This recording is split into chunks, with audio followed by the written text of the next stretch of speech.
Previously on Unbalanced Encounters.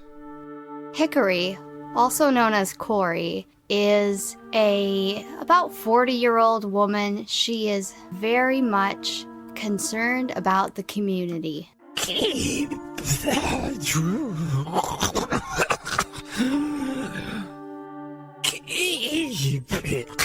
Keep it safe. So Rossa is a 22-year-old young woman who takes great pride in her appearance. She did not dress for this. Judgment is to be executed by the Taniyn, and intuition, their lizard. Should this fall the other way around, the forest will burn. Basil is a gangly teenager, short black hair that is like a horrible haircut, which we'll get to in a second, and is walking out barefoot across the way. When the last feather falls, the sage god shall shatter. The first leaf to burn shall see the small gods scattered.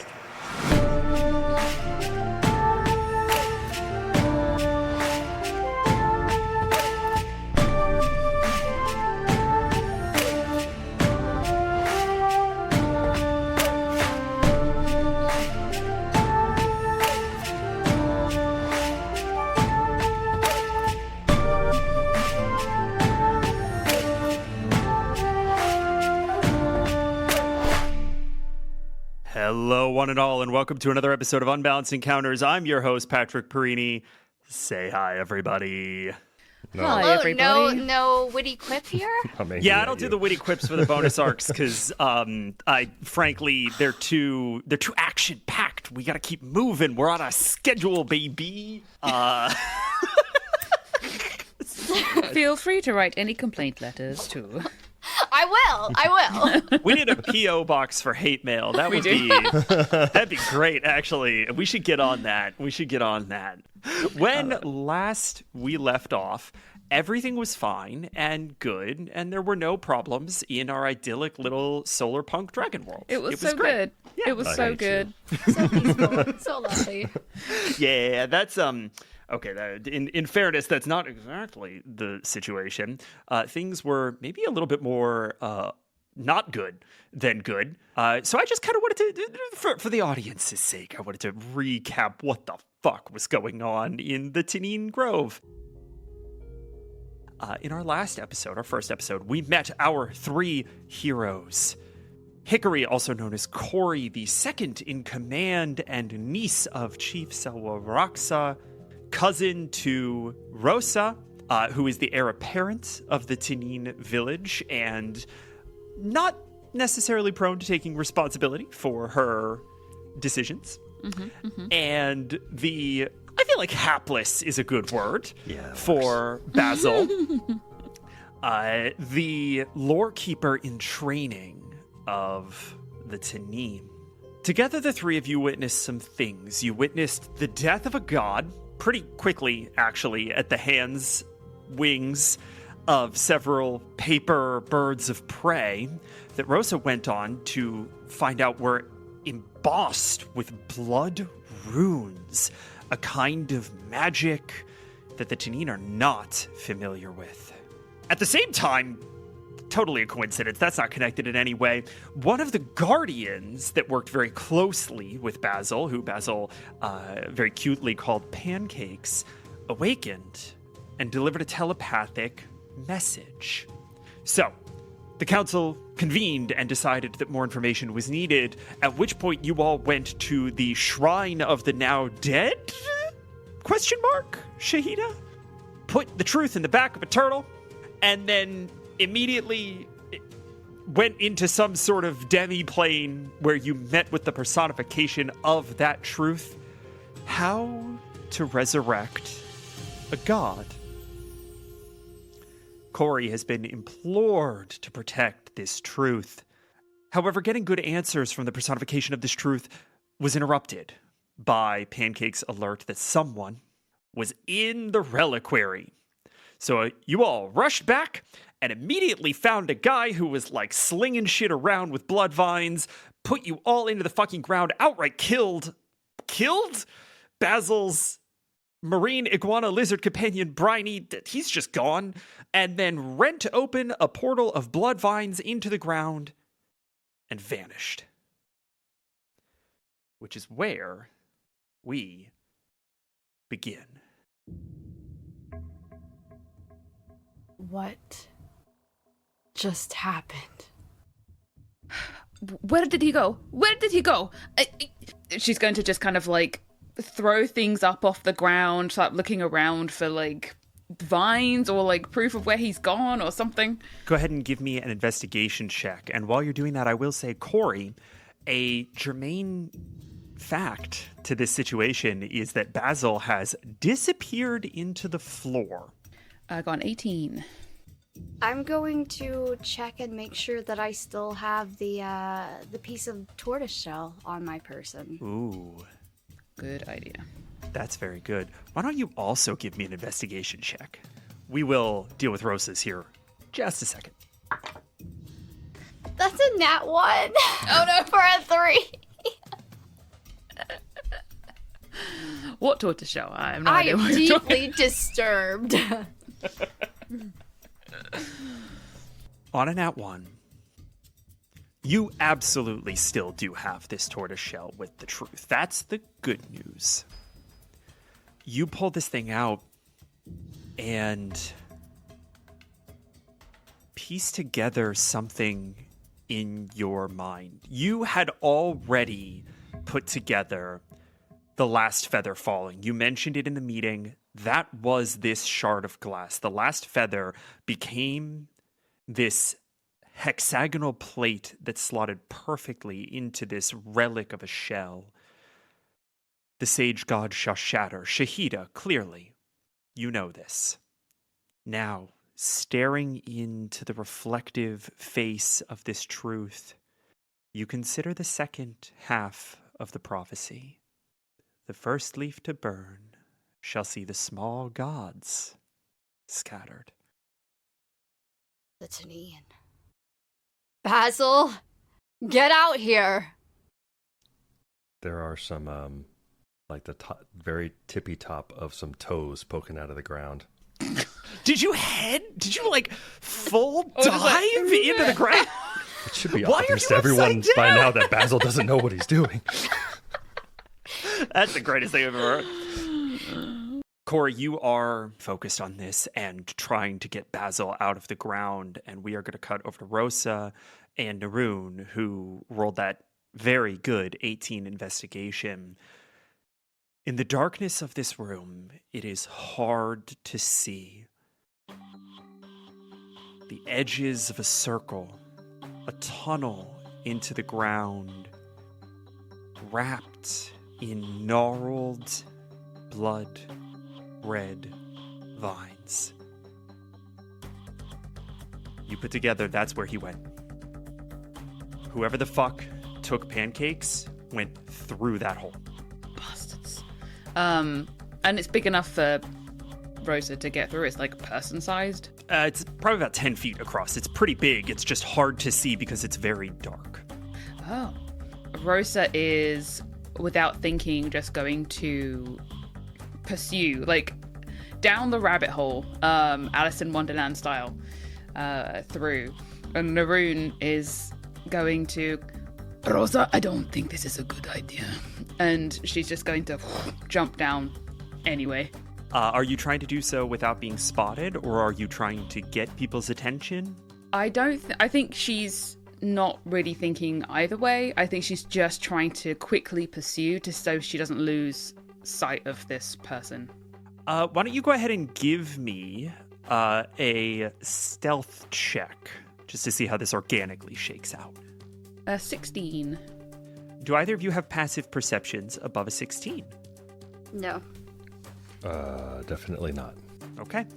Rossa, you jump through this tunnel and vanish.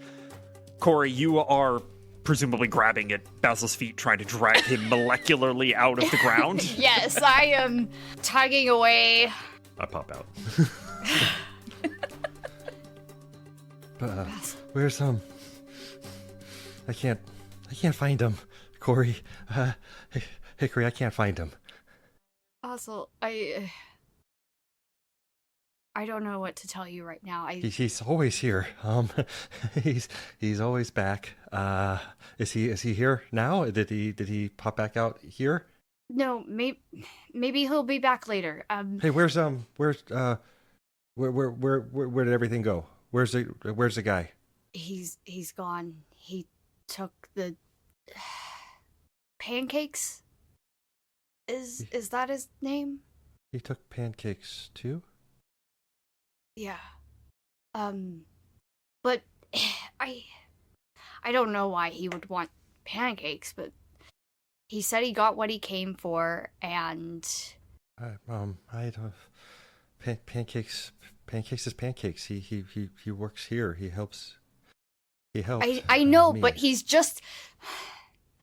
Listen, I know that you care about them, but there are bigger things going on right now. No, I'm sorry. I'm not making myself clear. Okay, come on, Basil. Pancakes works in the reliquary with me and Ojin. Pancakes knows all the stuff we have in here. What do you want me to do, Kory? What can I do here? Give me a moment. There's no protocol. There's no training for. Why is there? I don't know what to do. And at that, we cut. Rossa, you land on the other side of this portal, stumbling out of a bush. You are in a part of the Eastern Wields that is not intimately familiar to you. Go ahead and make me a survival check for a general sense. Oh, 23. On a 23, you roughly know where you are. You are on the northeastern face of the Eastern Hills. And to you, it is simply the edge of the world. To the immediate north of you is a small ravine.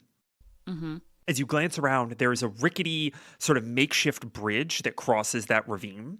And on the far side is cliff, dead drop. So you are maybe 60 feet, somewhere between 60 and 100 feet away from this dead drop cliff. Mm-hmm. And the terrain is rocky, craggy. There's bushes, there's small trees. It's this sort of, alpine descent into a valley. Okay. You also, on a 23, hear voices. You hear one say, "Oh, Scepter, did you get the target?" Yeah, I got the target. He's right here. And the clanking of ceramics as presumably Pancakes is handed off to someone else. They found me in the end. I don't think it'll amount to much, but I suspect that we should. We prepared for a little counteroffensive, huh? I think the rune comes out of the portal as well after kind of following her through. Rossa is just getting more and more angry at this. The audacity of whoever the fuck this is coming in, taking something that isn't theirs, regardless if it's just Pancakes. Doesn't matter. Doesn't matter that it's just Pancakes. Excuse you. They took something that doesn't belong to them and made us look like fucking idiots. So she looks at Naroon and he growls and nods and sort of basically comes into her, sort of just like fire, and she is going to cast Primal Savagery. So she basically, these flaming sort of claws sort of erupt from her hands as she just tears towards the people she can hear. All right, you burst through this little outcropping of shrubbery and see that there are 3 men, all dressed in nearly identical ceramic armor. You recognize the one from the reliquary. There's one that is holding Pancakes, and there is a third.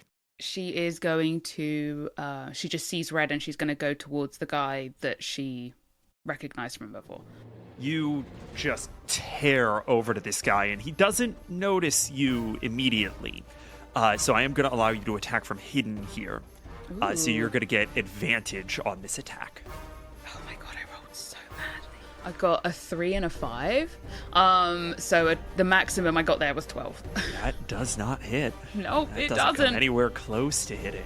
You are in an unfortunate position as your fiery claws go to swipe at this guy, and he takes that iron greatsword and catches you mid-swipe. It is his turn. He stands there. You are determined to be a pain in my side, aren't you? I'm going to be a pain in whatever I manage to claw, god damn it! This dark-featured man, eyes slit in the rising moon, squints at you and says, "You have no idea what you're doing, do you?"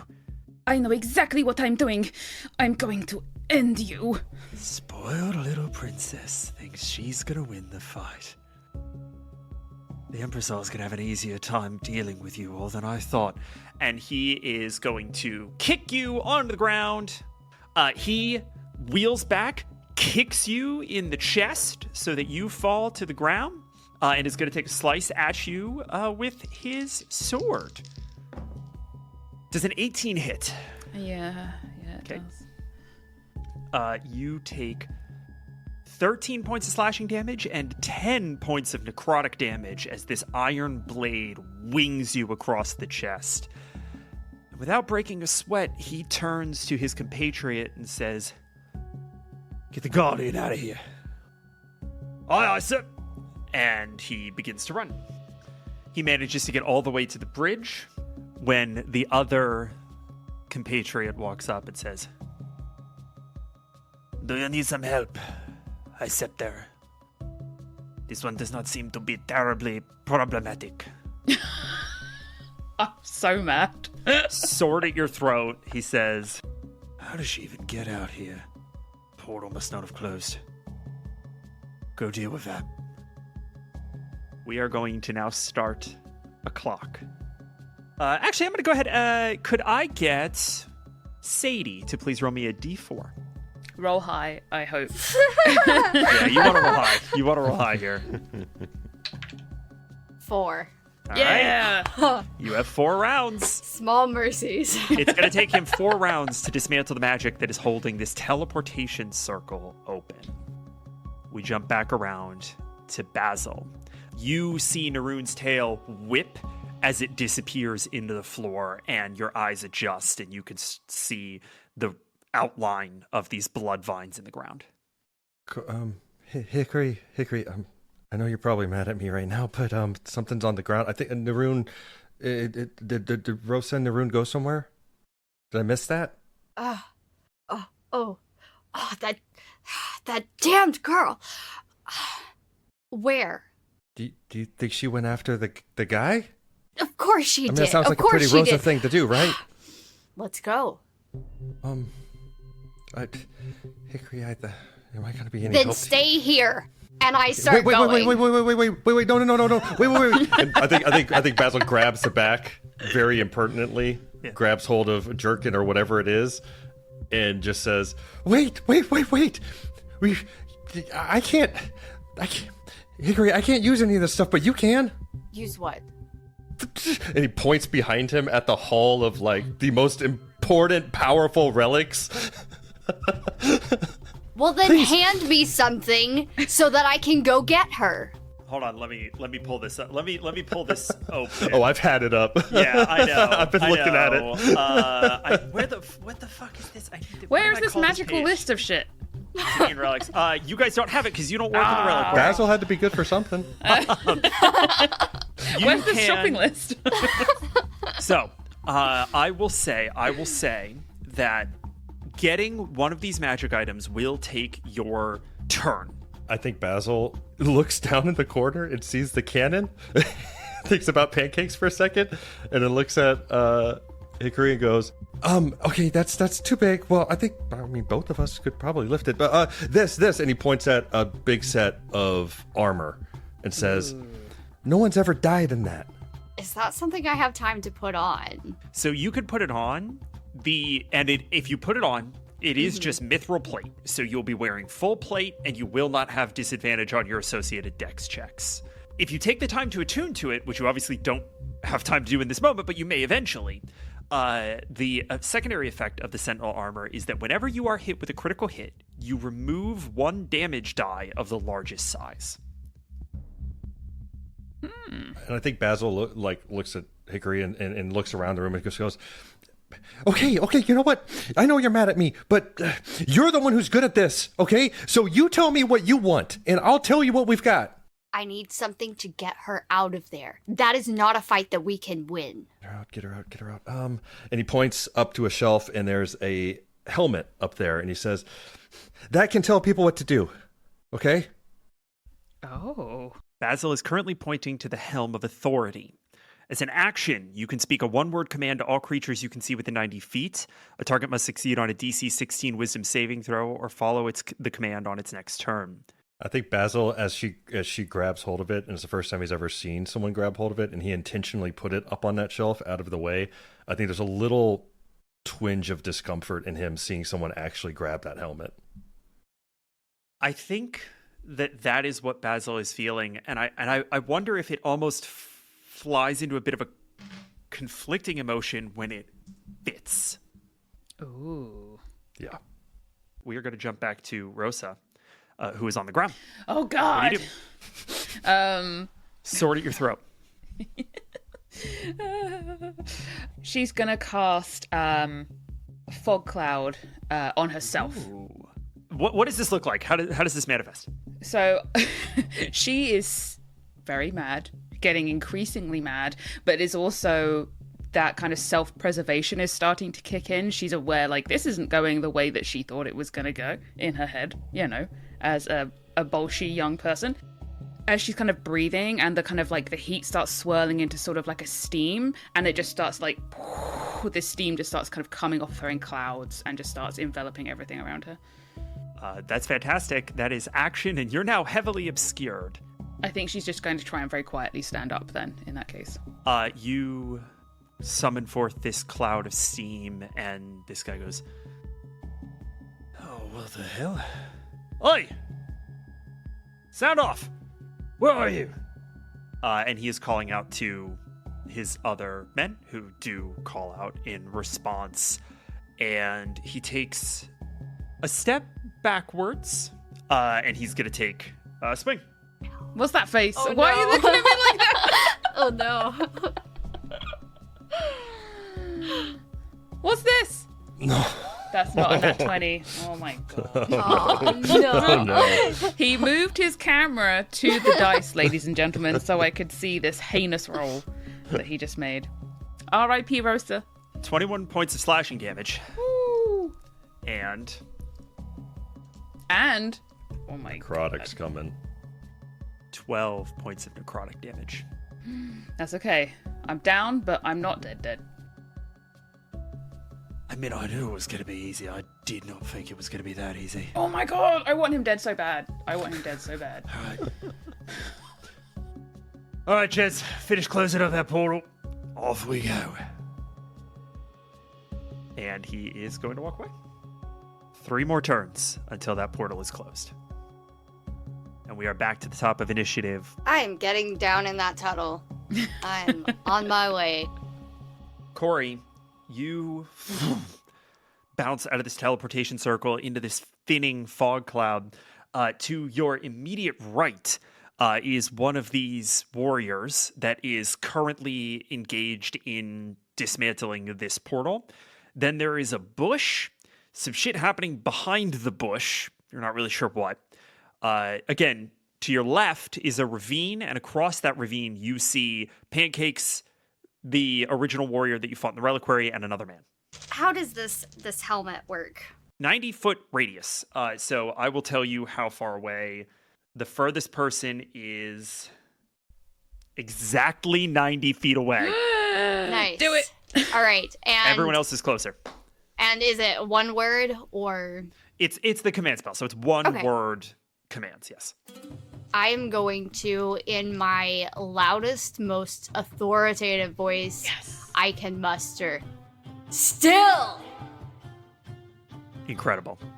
We're going to go ahead and roll. A very important detail here.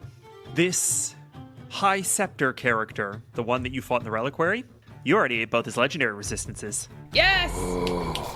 I knew my snare was helpful in some way. We're going to go ahead and start with the guy to your immediate right. That's a 15. He fails. Yes. Nice. Guy carrying pancakes, plus 0 to the roll, 11 on the die. He fails. Yes! We're back to our boy. Plus 3. He needs a 13 or higher to succeed on the save. That's a 7. Oh my god. 10 all in. Helmet for the wind! Yeah. All of them freeze. Basil, you step out into abject silence as the battlefield has been stilled. Can I see everything? Oh, yeah. You can't see Rossa. She's behind a bush. But you can see everything else. And, sorry, can you give me the positions of the people? Yeah, I know absolutely. one's across the ravine, across the bridge. There's 2 across the bridge to your north, and then there's 1 to your immediate south. You basically emerged east-facing. So there's 1 to your right. He's like 5 feet away from you. And then the others are about 90 feet away across the bridge. He lifts a hand up and he says, Where's Perini? And he, kind of like a muscle reflex, is going to attempt to cast Eldritch Blast. That is a, do math, 16? It does hit. What does your Eldritch Blast normally look like? Basil's done this on Bryony's behest once or twice to test it and just strip some bark off trees or something. And what usually happens is a torrent of seawater mixed with like porous, sharp-edged rock and sand and algae. That's cool. Very fucking cool. We see Basil's hand outstretched as iguana scales of napped stone encrust his outstretched hands. And it twitches slightly. We're going to call this just a straight spell modifier check. So this is going to be a d20 plus charisma. +4, but it is a 10. On a 10, the rage that you feel glows through your tattoo as boiling water geysers out from your hand. It's going to blow you back 10 feet, and you're going to be prone, but it's still going to get this guy. Go ahead and roll damage. That is, what's a 0 on it? Oh, that's a 10. Incredible. Like staring at the 0 on a d10. He is in some fucking pain. Good job. Yay. We circle around to the High Scepter. Oh, for the love of God. How hard is it to close a damn portal? Fine. I'll do it Why can't I move? Suck it, bitch. Can someone explain to me why I can't move? Rose is unconscious, but she's still smirking. I am going to do a little DM thing here. I am going to play to the very strict interpretation of still. He accepts that he cannot move. He doesn't move a muscle. No hands, no legs. But he has a thought. And the spell that he's concentrating on allows him to give someone else an action. So we're going to go ahead and roll for Pancakes. Oh no. It's a wisdom saving throw. Pancakes has a +0. So we'll see. I love this. That's a 9. Pancakes Yay. ain't going anywhere. Great. You have managed to shut down the battlefield for one whole turn. And we are back around to the top of the order with Kory. I am not decreasing the counter for the portal this round. I am about to make a choice. Okay. But Be first, I reckless. would like to get to Rossa. I am going to cast Life Transference, Oh, shit. and I am going to. This is my cousin. I am going to cast it at 4th level, knowing that I might drop myself. I might go down. But this is my cousin. Fuck yes.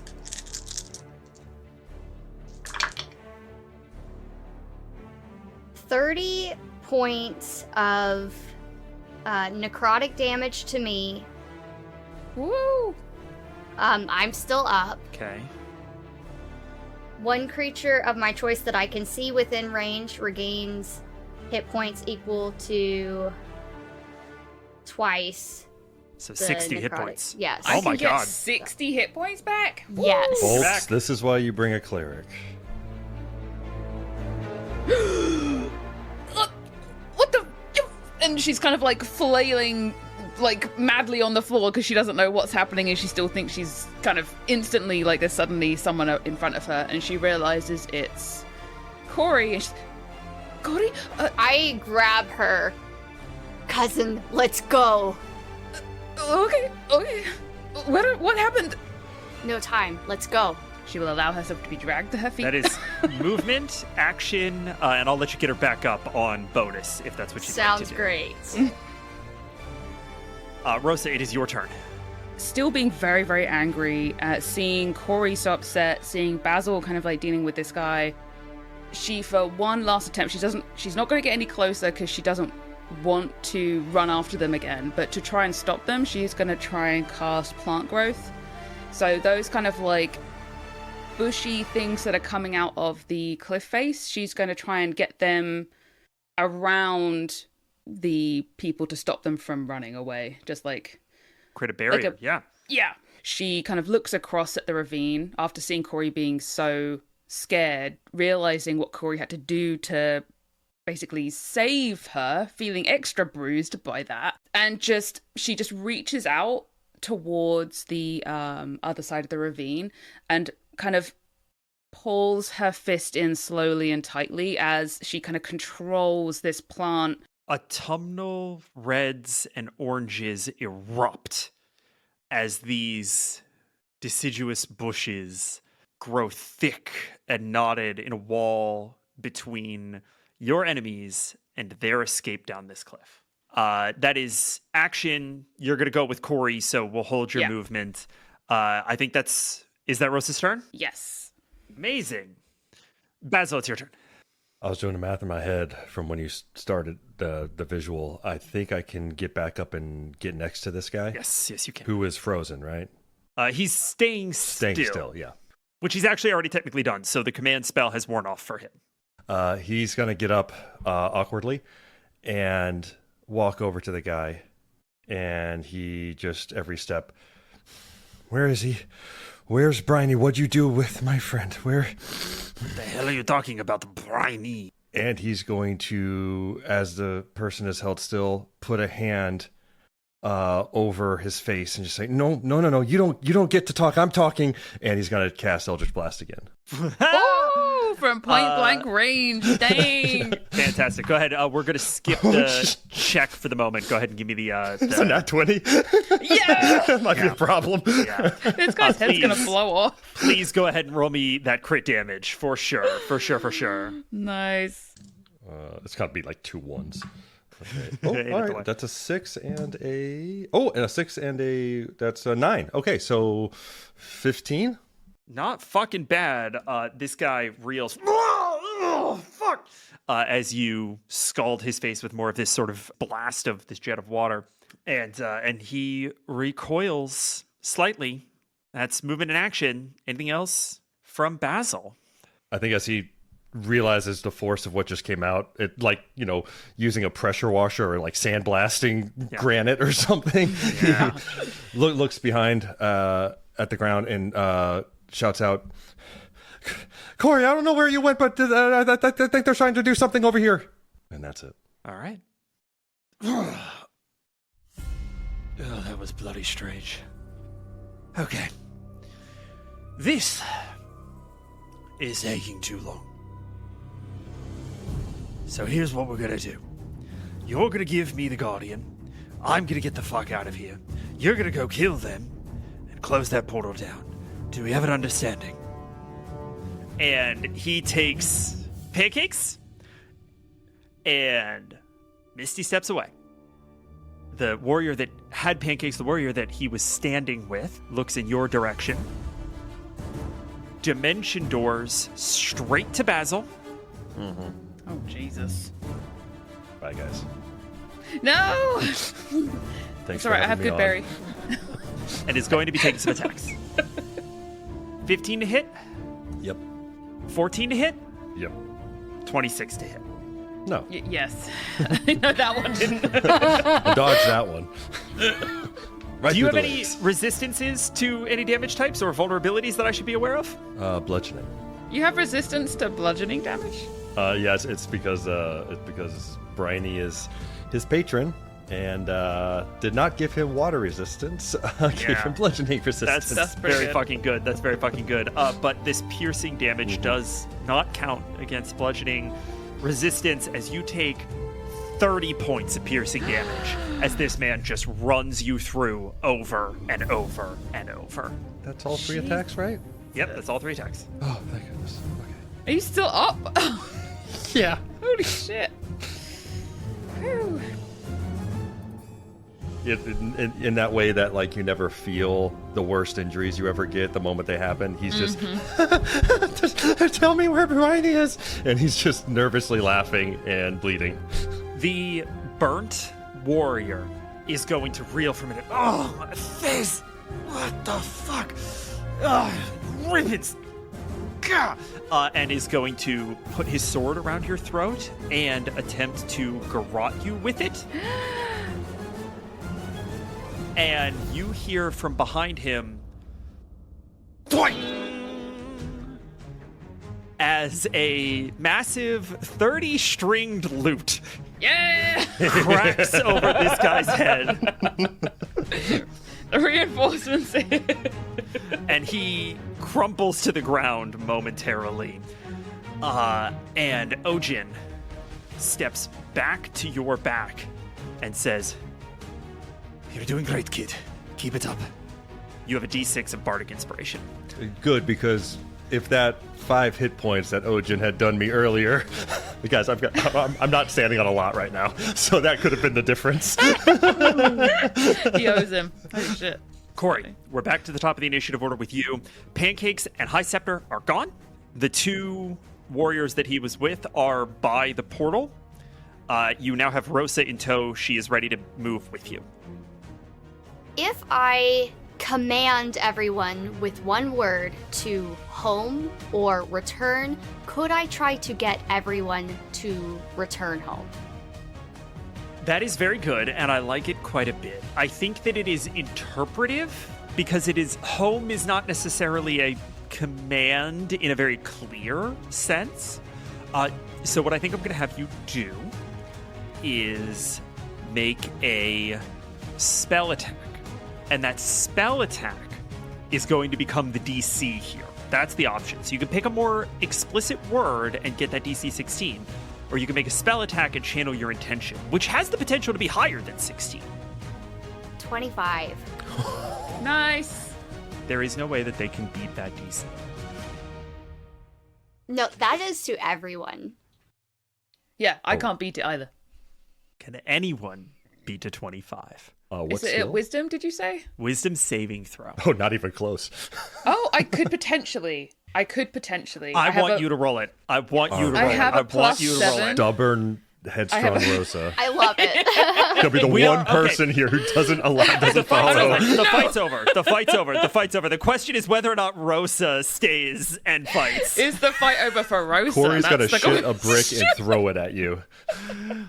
Please Okay. roll this I have for to be me. at 25, right? You have to beat a Yes. 20. Get a Meets nat it, beats 20. it. You have to Come on. make a 25.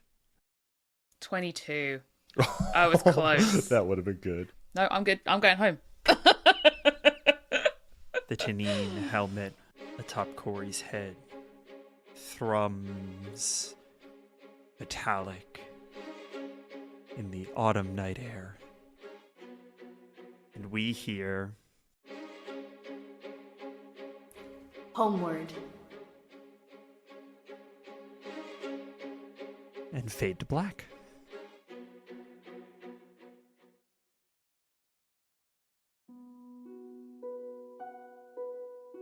I do want to dial in for just a moment on the incredibly long walk home as the portal disintegrates as the two wardens leave.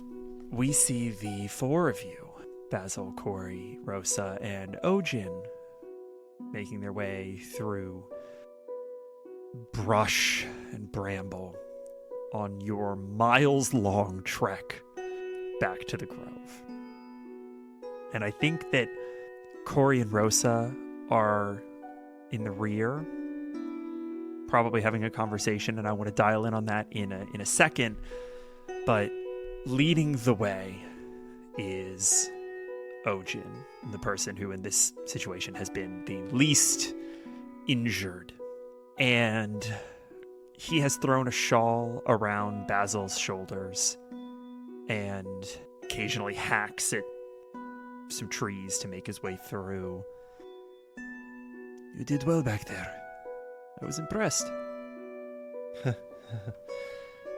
I guess, well is a bit subjective, isn't it? I suppose so. How'd you know to come find us? The big gaping hole in the reliquary. It was pretty obvious. Yeah, I guess that would do it, huh? Yeah, it would. I saw that some things had been taken. Was anything lost? Yeah, they got pancakes. What the hell did they want with pancakes? I think, Ojin, does anyone else really know much about what's in the reliquary other than you, me, and pancakes?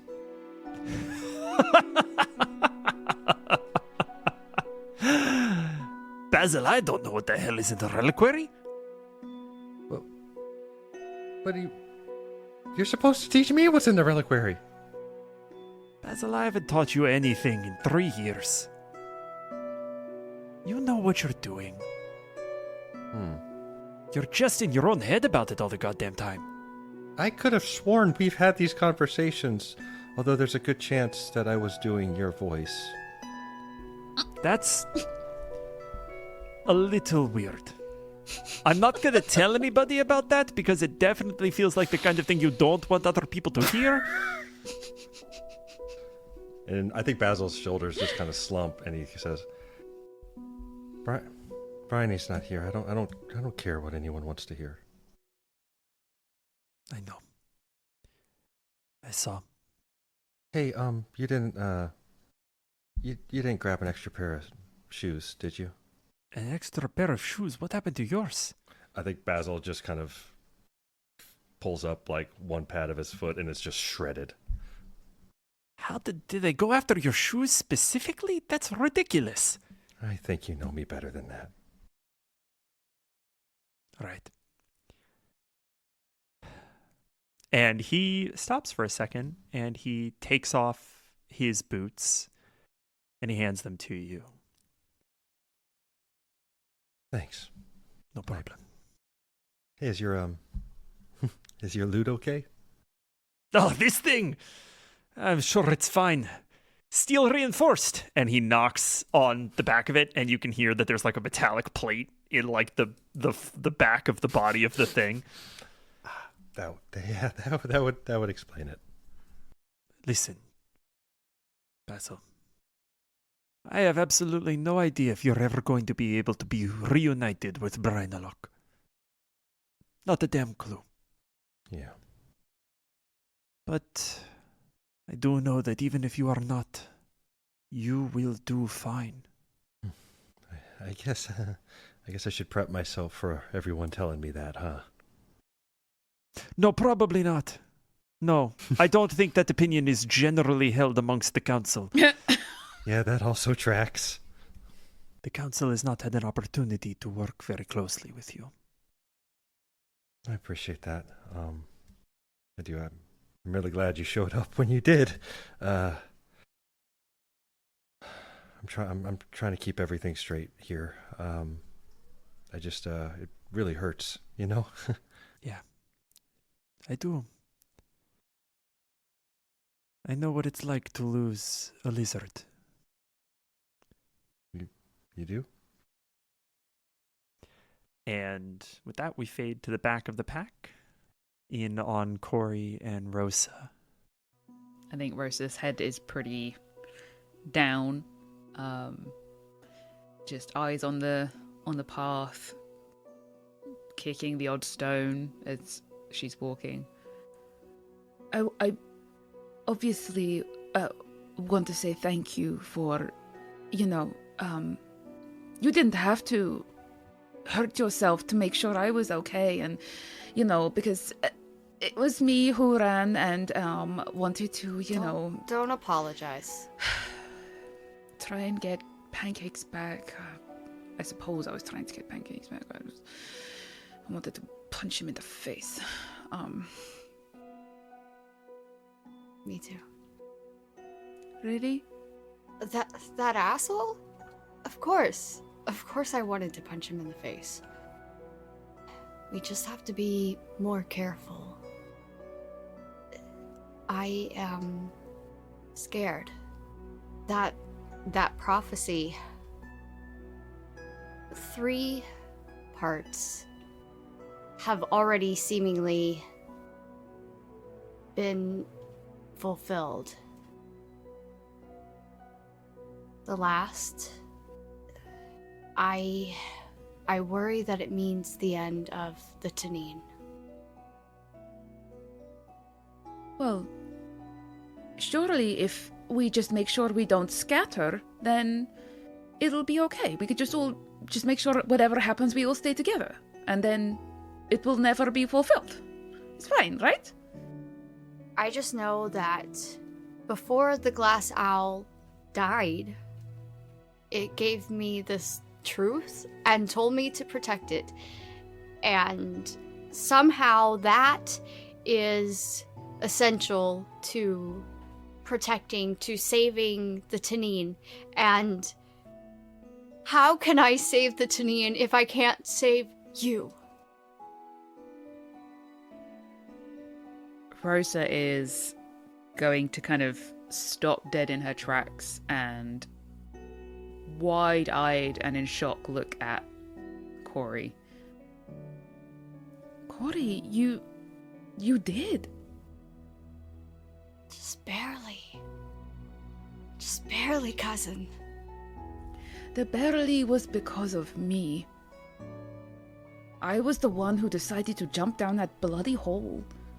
But you, in your wisdom and your intelligence and your might, came through the hole and dragged me out of death by the scruff of my neck.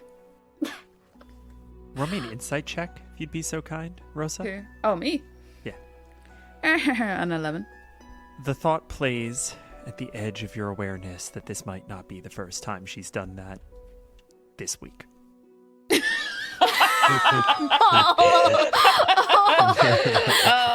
Yeah, fair enough. And I have the feeling this is probably not the first time, nor will it be the last time. I hope it's the last time. I am not looking forward to this conversation with your mother. I will deal with my mother. It's fine. I'm used to her verbal and physical backlash. It's fine. But the point is that I'm trying to make. I know I run off all the time and do stupid things. And sometimes being bloody selfish, but my point is, anyway, don't worry about me, is did you save me every time? You shouldn't be worried about whether you can save us. I should be worried about whether I'm going to get myself killed. I have every faith in you. I don't have much faith in me. You are much, much more capable than you give yourself credit for. One day, you'll see that. Would you like to tell my mother that as well? That would be nice. But yeah, I'll prove. You're right. I'll show her. Thank you. That means a lot to me. I pull her in for a hug. This time, a gentle hug. This time. This time. Rosa doesn't respect that and completely just like crushes the wind out of you in return. Rosa! I nearly collapsed. Yeah, Be fine. gentle with me, please. Oh, goodness. I love you. And she's gonna skip to follow, like to chase up with Basil and Toshi. You wedge yourself in between the two of them, and Ojin drapes an arm around your shoulders. And right, so when we get back in, who wants to be the one to tell Chief Rossa what the fuck is going on? Dib's not it. I had a feeling. Let me do it. Might as well. Basil, the first thing you need to do is rest. You do need some rest, yes. But he's got a point, too. There might be something in it coming from him. Oh, I just meant they're already kind of low on me anyway. So, if anyone should take the heat, I think I can do that. As much as Rossa's mother is an absolute battle axe sometimes, she's not what I would generally consider to be unreasonable.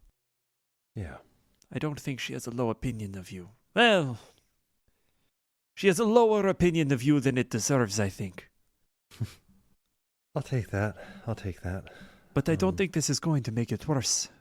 Kory, I admire and respect all the leaders, but I've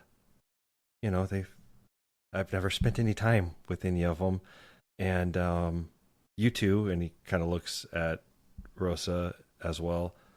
I trust you two. I respect you two.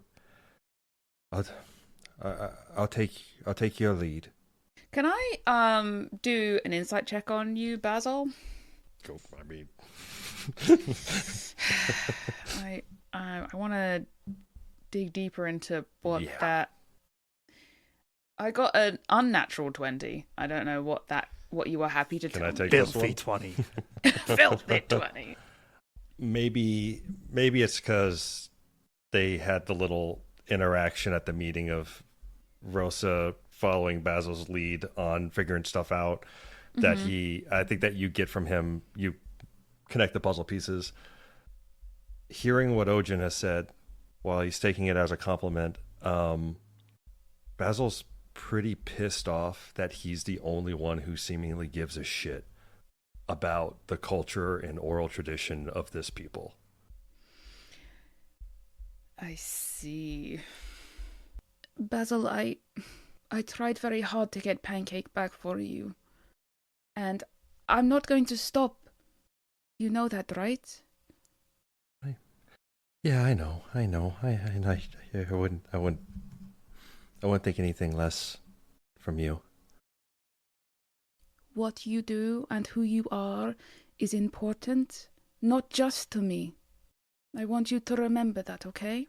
Do you know the story about the tree on the cliff and the birds? Do I know the story about the tree? I don't know the story about the tree on the cliff with the birds, so I can't answer that question. Maybe. Is it a children's story, or is it like a more mythological specific kind of story? I mean, it sounds like the kind of story that like Rossa would have told her granddaughter, Safra. Maybe this is where she learns it. There you go. Basil just says, he just keeps going. He's not. He's just kind of staring ahead, bleeding I'm going to from assume everywhere. she doesn't know it anyway. Carry on. There's a tree at the edge of the world, and it's not a special tree or anything. It's just a big tree, and it clings to the cliffside, and all the birds and squirrels and badgers and groundhogs, everyone just comes to this tree, and they all wait because every day the eagle, and everyone pictures it their own way. I like ospreys, but the eagle goes out every day and flies out across the sea, and he comes back every time without fail with a song that he learned, and everyone waits for him. And then one day he doesn't come back, and little Finch, who admires the eagle, goes out to find him. And less than an hour ago, probably the only person on this earth who cares about that story would have been gone. And that story would have just been gone. And it's not a story that matters. It's not a story that does anything for anyone, but it just sucks. But it's who we are. This is us. This is the Taniyn. I know, I just thought that. No, you don't. You don't get it. Basil, this is who we are. These stories, this family, this community, the trees, the land. We will save it. I don't know how, but somehow we will. Will you remember it? The tree and the cliff and the birds? I will. And I promise you this. Even if I am the last Taniyn, I will tell everybody I hear these stories. I'll hold you to that.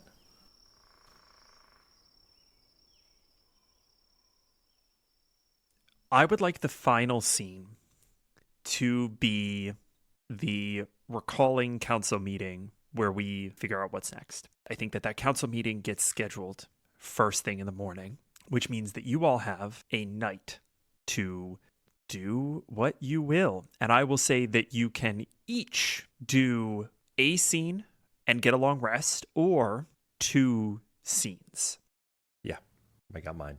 I'll just ask, is there the way the Eastern Glades geographically work, rivers, lakes nearby the settlement? There is there's a pretty prominent lake that in my head is, kind of quickly becoming like a crater lake, if you're familiar with that, up in Oregon, that would be on one of the taller spires on a mountain range known as Jonathan's Spine. Starfall Lake is a lake that sits high atop, it's a glacial lake that sits high atop one of the spires of Jonathan's Spine, a mountain range that runs high and through the back of the Eastern Wealds. At its base is one of the only passes through the Eastern Wealds from east to west. And you know how to navigate that up to this lake and do so pretty quickly, pretty deftly. What does this moment look like as moonlight bathes this lake? There's a trail of blood left up here. As Basil made it seem as if he was going to go back to go see his dad's, and if anyone were to tell Hakeem and Hawthorne that he was coming their way, he never arrives at the house, and he heads straight up here because this is the last place, the only time that he ever lost Bryony before, when he was pretty young. And so I think we find Basil sitting on the shore of the lake. And, he's looking out across the water. and just says,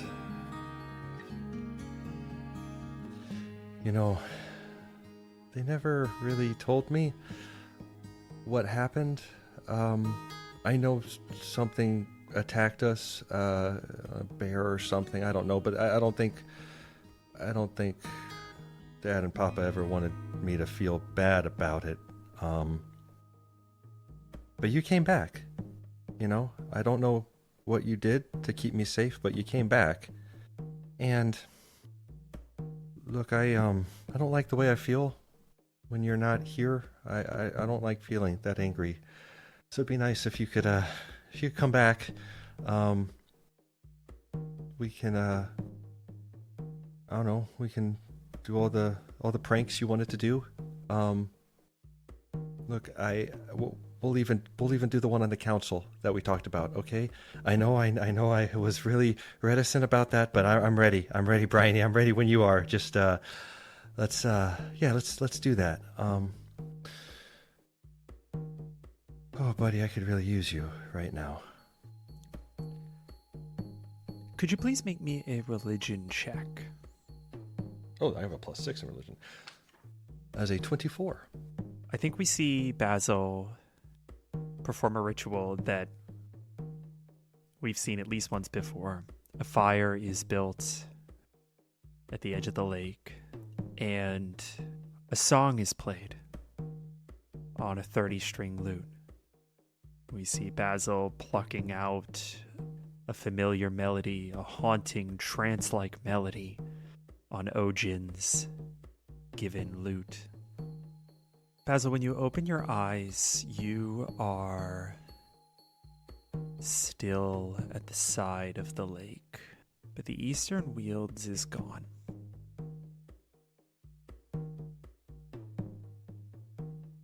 You see something in the water, a shadow, snake its way toward you, and a head appear. Boy, why do you look like crap? Bryony. I knew you'd come back. Wait. You're back, aren't you? Boy, it doesn't quite work that way.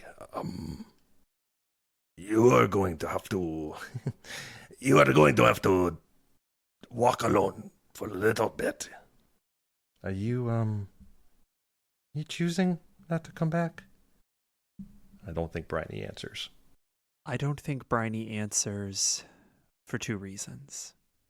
I think Bryony withholds his answer, but I also think that we see Bryony begin to burn away like a leaf, red embers dissolving his silhouette.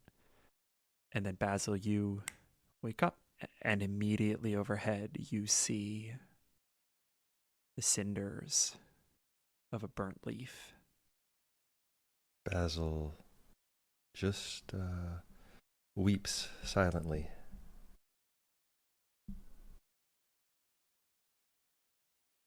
And with that, we are going to move to Kory. You undertake a much longer diversion into the foothills of the Eastern Hills, so that by the time you reach Jonathan's Glen, it is raining, and you are alone in this warm space, this cozy little outcropping of rock and browns and reds and yellows of fallen leaves. You're looking for answers. What do? I go to sit down, and then I hear, Kory, why are we here? Tizzy, I have to figure this out. Kory, I'm scared. Everything is so scary now. I'm scared too.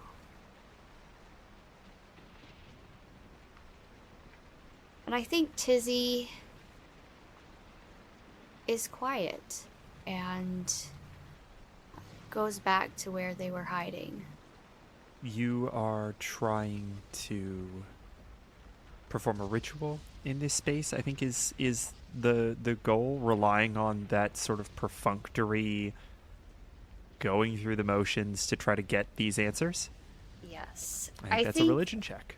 I think that in this situation, Kory has always accepted what she knows as, like, gravity, immutable truths, and right now everything has been pulled out from under her, and she needs to dig deep and reevaluate. That is a 23. The DC was 20. Oh.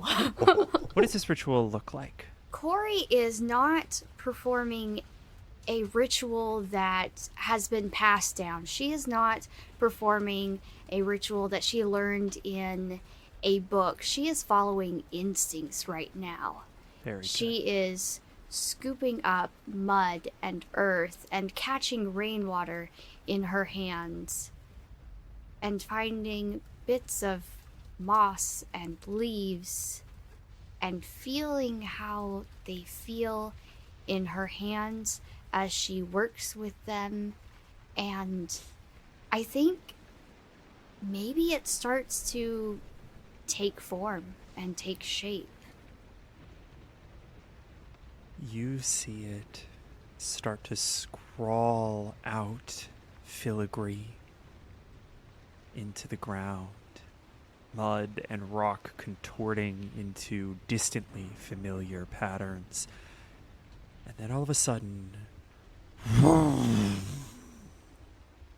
the ground glows a brilliant green. And the massive rocky outcropping immediately in front of you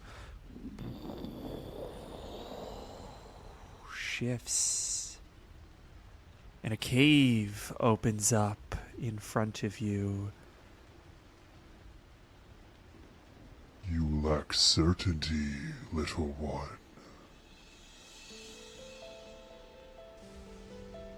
How can I save them? How can I protect this truth? How can I protect the Taniyn, my people, my home, my community, if I don't have direction?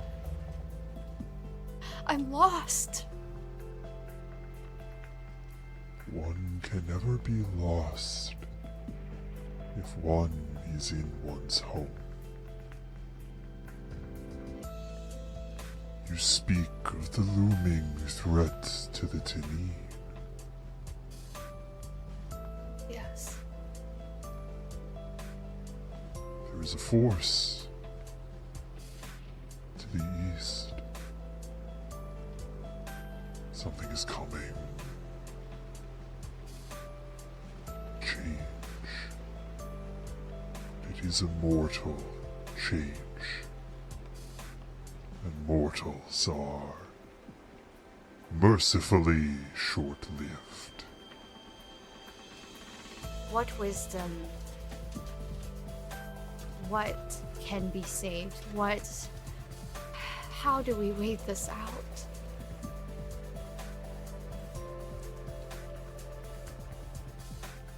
You Taniyn are a curious lot.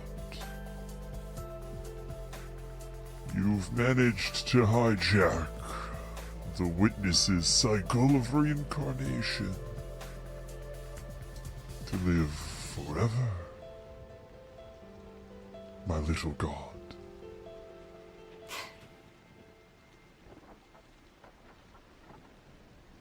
Outlast them.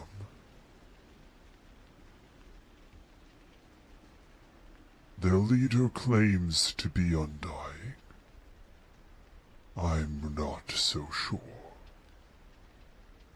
Do what you can to protect the truth. It is very fragile and valuable in the wrong hands. Yes, of course.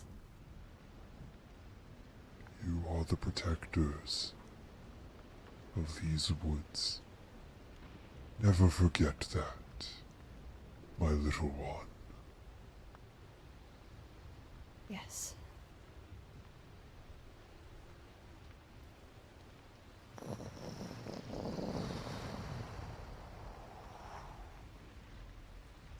And Kory, you have a moment as this mountain sinks back into place of realization.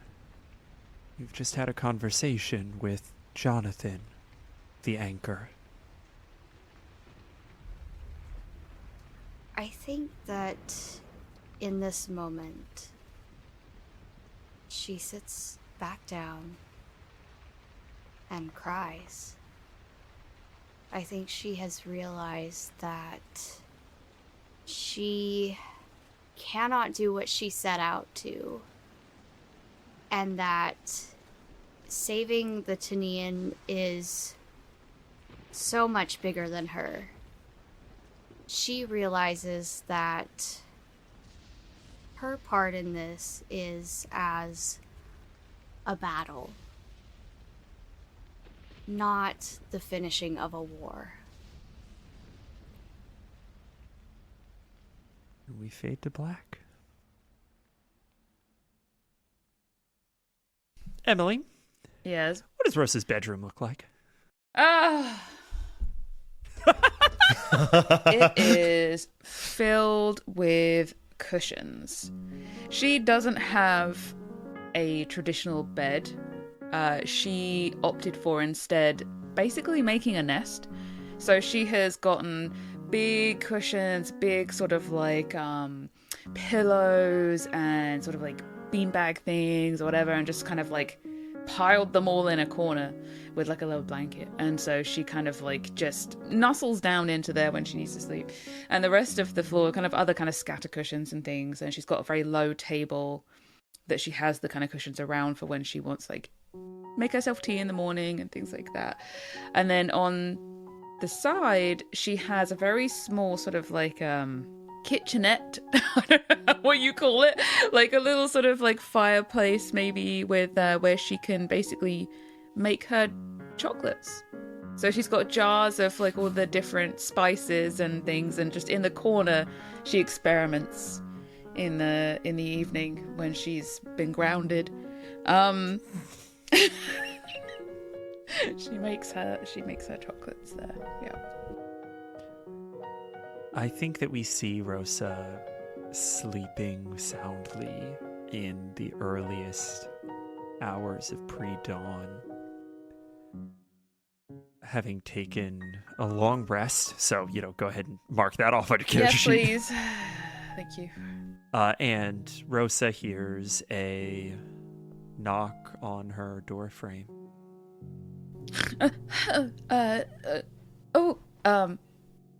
One second, please. And she's gonna kind of just smooth down the curls somewhat, slide down from her mountain of pillows, put on sort of like a, what do you call it, like a robe, and then open the door. You see Ojin. Oh, and to what do I owe the pleasure? He rolls his eyes and kisses you on the cheek and steps in without waiting for your permission. Please come in. Make yourself at home. Sarcasm. That's really what we're going to do right now. Mm-hmm. After you very nearly died yesterday. I woke up 30 seconds ago. Women in your family really don't like mornings, do they? No. My mother's the same way. Early council meetings are the absolute worst. Listen, the most recent findings from the wisest say that women need more sleep than men. So, it just is what it is. Well, Would you like a chocolate? I need a peppermint tea. Ugh. I am fine, thank you. But you please brew your tea. I wanted to check on you, Rossa. I'm fine, really. It's thanks to Kory, I have, barely even a scar. That is what I wanted to talk to you about. When Hickory told me what happened, I was sick, darling. I was sick. I'm fine. Yes, but what if you weren't? She's going to turn her back and sort of busy with the tea, not knowing really how to answer that question. I do not know what we are facing, but I do know that it is going to look different from everything in your life so far. My dear. I think things are going to look different regardless of this prophecy. I know that you are very used to being able to rush headlong into whatever you want. Narun is there to keep you safe, and he does a remarkable job. And if he fails, Kory is usually there to pick up the slack. And if all else fails, Mommy can cover for you, huh? The teacup hits the saucer particularly hard after that comment. No, I'm just joking. How are you? All right, not even a little bit. I'm really worried. I don't know why you're so worried. Everything is fine, and it's going to be okay. It's everything... Rossa, that is your favorite phrase in the whole world. It's going to be okay. It's going to be okay. And you know what? So far, it's been great. You've been right every time. Yeah. You should trust me from time to time, Ojin. What happens when you're wrong? What happens when it is not going to be okay?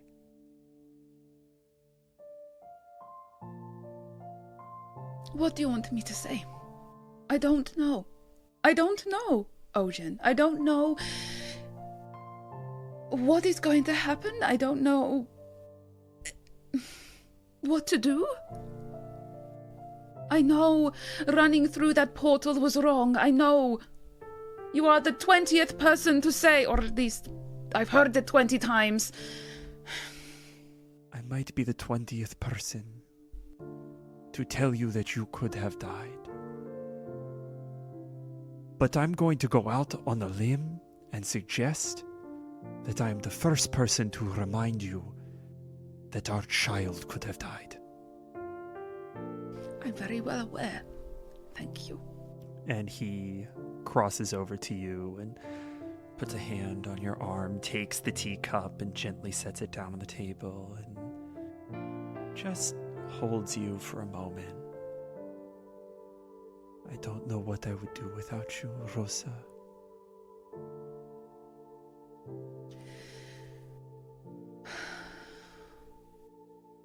Like I said, things are going to be different regardless of the prophecy. And I need to remember that. For both of you's sakes, I suppose. Listen, I mean, I appreciate just being included, frankly. You know? It's nice to be considered a little bit every now and again. Yes. You owe me about 3 foot rubs, you know this? Oh, do I I've been indeed? waiting. Yes. Gosh. Every time, I have business at the reliquary. Listen, okay, one of those times that was an excuse to sleep off a hangover. The other 2 times I actually did have business at the reliquary. Basil put a cannon on top of Pancakes for some reason. I had to go figure that out. A cannon? Really? A cannon! One of the Sentinel cannons! Yes, a cannon on top of Pancakes. That sounds very real and legitimate. I didn't believe it either, honestly. It was bizarre to me too. Maybe that's why Pancakes was taken. Anyway, we really need to figure this out. We're going to the council meeting in about an hour. Why don't you finish your tea and I'll give you one of those foot rubs I promised you, huh? I tell you what, I will finish my tea and I will meet you there, and you can give me a foot rub after the meeting, because I'm sure I will need a lot of calming down afterwards. Probably, yes. I'm really hoping that your mother takes this situation not as anyone's personal fault. Oh, she will. She will. It's fine. I have all of the faith in my ability to, like, water off a duck's back, you know? So, it'll be alright. We'll figure it out. You're the fire one, though, right? Like, that's not really... Water is not really your thing. Fire off a duck's back is not really any kind of... It feels like a bit of a metaphor, if I'm honest. Leave now. Go on. Out. He steals a kiss and slips back out into the dawn. I think Rosa, after Ojin leaves, the soft smile she had sort of fades. She takes her tea and sits on a cushion, one of the multitude, absent-mindedly sort of pops in a chocolate that's sitting on the table, immediately regrets it because she feels a bit queasy, and then places a hand on her stomach. What am I going to do? And with that, we fade to black. Everybody need like a minute to unravel that. Oh my gosh! I love it. So good. So good. We cut to Kory and Chief Rossa in the council room before the meeting, and Chief Rossa is just an absolute mess. Hair out to here, right? Like, just, she's in, like, she's got like a shawl on to keep the morning chill out. The rain is still kind of creeping in outside. She is one of the few people in Taniyn society that refuses to drink tea. She is coffee oriented as a person, and she drinks coffee at a viscosity that would make the average person vomit. Right? Like, it's not a good situation. That's why she has electric powers. It's all the extra Exactly. So energy. strong, a spoon would stand up straight in Exactly. it. You know? Chief Roxa walks in. She's got the cup of coffee in one hand and the solstice staff in the other. All right, Kory, what in the name of all of the gods living do you need us to meet this fucking early for?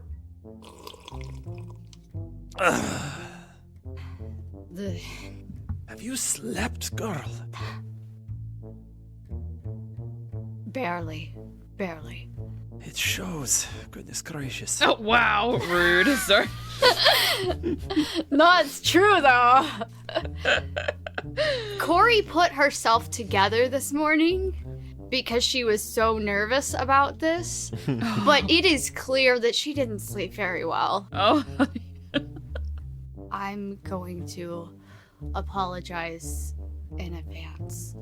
Well, that's never a great way to start a morning, but all right, go on. She pulls out a chair noisily.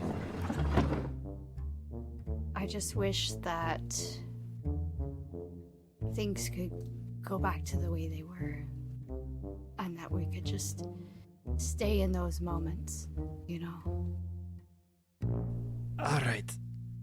All right, hold on. Dial this back for me a little bit. Just a little bit. What in the fuck are you talking about? There was a break-in at the reliquary, and there's an ominous prophecy that seems to mean gibbering all nothing. What is this fatalistic, go back to the way things were kind of talk? Kory, what happened out there? I don't think that I can explain it. We are going to talk about this at the meeting, but I can't. Just give me this moment, please. She puts a hand on your shoulder. I just need a moment of family. Good gods, girl. And she puts down the mug and brings you into a hug. What in the hell happened out there? Between Rossa nearly getting killed and She me nearly what? No! and And me nearly Distantly, getting you killed hear to that. save her. I felt it in the force. Ah, shit. Just a jolt of electricity up your spine. Spills the tea. Shit.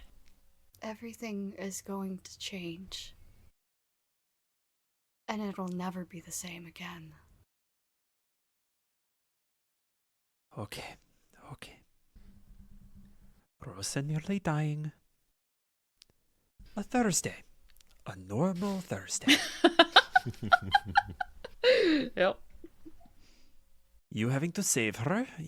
Admittedly, it sounds like this was a little bit more dire than it usually is, but not the most abnormal circumstance.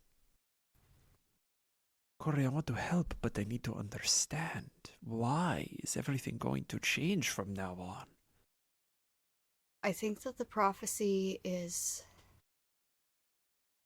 part prophecy, part instruction. Instruction? Which part? I think it'll be better if you just hear what has happened so far when the meeting starts. And she nods.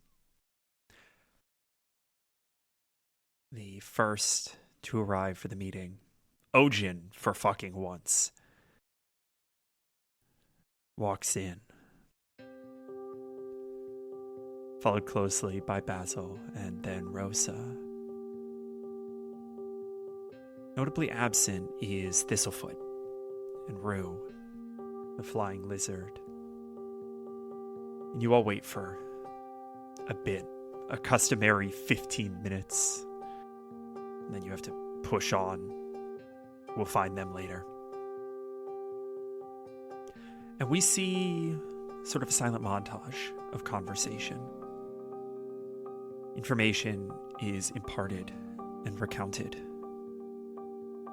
The prophecy is real. It is grounded. Shahida has been ruined in some way. The truth needs to be protected. And the second part of the prophecy, the first leaf to burn shall see the small gods scattered, is reinterpreted as instruction. And that crosses its wires with the abduction of Pancakes, the theft at the reliquary, this bizarre bloodvine magic that then gets connected to the blood magic of the paper birds. The Taniyn are under attack in ways that are not fully clear to you all yet, but that is what is happening, and it is unlikely that the thefts will stop here. Basil interjects that Pancakes is a walking list of the relics of the Taniyn. And then Jonathan is evoked. Directly or indirectly, we don't see, but we do see Kory telling us that something is coming, an Empressar that claims to be undying, is planning on killing gods. At that moment, we dial in. And in the heightened tensions, everyone is talking over one another and reacting to this new information. There's tension. There's fervor. And through it all, there is Chief Rossa sitting in her chair in the center of this table, eyes closed, static bristling in her hair, doing her best to listen to everyone at once. Basil's gonna, elbow Ojin in the rib for a second. I'm gonna say it. Go ahead. You've earned your right. You sure? Sure. Okay, just, I don't know. Remember my good qualities? They're gonna be pissed. I'll back you up, whatever it is. I've got no idea what you're about to say, but I'll back you up. All right. Everyone, excuse me. No. Screw that. Hey, everyone, this is our fault. This is our fault. It's your fault. And Basil's gonna look directly at the chief. She cocks her head. It's true that Pancakes knows what's in the reliquary, and it's probably why they took him, but it might not be. Do any of you even know what the Guardians do, what they're for? They just stand around. You know why I named them Pancakes? We have all of these stories and histories, and none of you know any of it. And if we knew it, we could have stopped this. We could have prepared for it. The only reason that we're alive is because of a helmet that I pushed away in the back of that room because I don't like what it does, and I don't know why it does what it does, and I don't think it's good what it does. But no one can tell me why it is that way or what the story behind it is. Do you even know the story behind your staff that you're holding right now? Go ahead and give me an intimidation roll at advantage. No, I don't want to. Intimidate my mom. Do it. Why do I have a +4 in intimidation? You're a warlock. You've got charisma. That is a 13. She rolls her head around a little bit, turning over what you said. Standing up to a chief in that way is not exactly a recommended undertaking, huh? Well, how would you like to feel? She snaps her fingers and thunder rolls across the room, silencing you. Rossa rolls her eyes. You roll your eyes and you clock Cassius, her crocodile who's sitting at her feet, like kind of bare teeth at you a little bit. But it was brave. And not wholly inaccurate. This staff was handed down to me from my mother, her mother before her, back 5 generations, to the first time someone in my lineage was chosen to lead our tribe. It was crafted by an old god, the song, and it has been in Taniyn possession for generations uncountable. You are part right, little boy. You overestimate how you are the only one who knows the stories, but we do not know them well enough. The Guardians for too long have been our servants, and I have often had the idle thought that it seems unlikely that the gods would bestow upon us such a gift for idleness and for convenience. You are right, and we are missing something that by all rights we should see. But placing blame is not going to help us now, boy. We must take action in times of crisis. And what action would you suggest? Her answer is interrupted by the slamming of doors. Open. Thistlefoot, drenched from the rain. Mud running down their face, storms in. Everyone, I'm sorry. I meant to be here. I was doing patrol with Ruin. Calm down. Thistlefoot, calm down. What is the problem? The edge of the Easter Wheels. I'm sorry. I'm sorry. Well, spit it out! It's burning. They're burning it. Whom? I don't know. Big wooden things. Like guardians, they're not people. I don't know.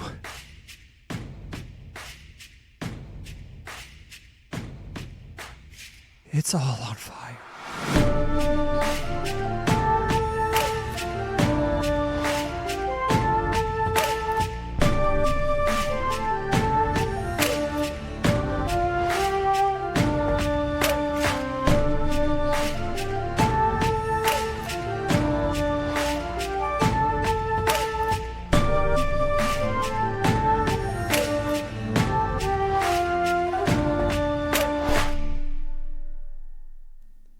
Hey, Rally listeners, it's your boy Patrick here to bring you yet another recounting of our delightful Rally patrons.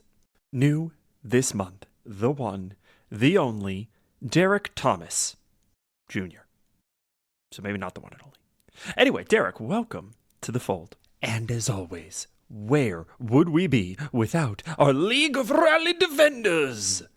I'm talking about Darlene Wallace, Darksteel Panda, Derek Silverstone, Eggman, Elderberry, GamerTube HD, Icewind Gale, Lord Dreamer, Lucas Carter, Michael McFarlane, Patty, Randolph Jenkins, and Recious Snivy. You are the most powerful group of wardens to have ever existed, and we couldn't do it without you. Okay, I love you, bye.